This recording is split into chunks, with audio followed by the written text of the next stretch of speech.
தேவன் என்ன செயல்படுத்துவார்? தேவனை என்ன செயல்படுத்துவார்? தேவன் ஆதியில் நடந்த ஒரு கிருபையை சுற்றிக் கொண்டிருக்கிறோம்.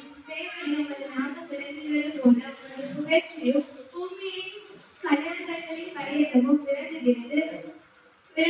உமது வலது கரம் நீதியால் நிறைந்திருக்கிறது. உம்முடைய நியாயத்தீர்ப்புகளின் நிமித்தம் சீயோன் பர்வதம் மகிழ்வதாக, எப்ராமின் குமாரத்திகள் களி கூறுவார்களாக.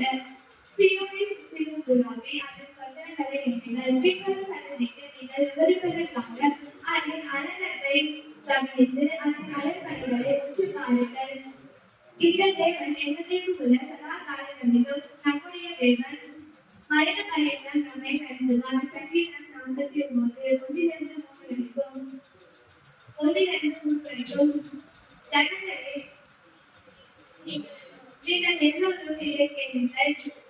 பூமியின் குடிகளே, சிறியோரும் பெரியோரும் ஐஸ்வர்யவான்களும் எளியவர்களும் ஆகிய நீங்கள் எல்லாரும் ஏகமாய் சென்று கொடுங்கள். என் வாய் ஞானத்தை பேசும், என் இருதயம்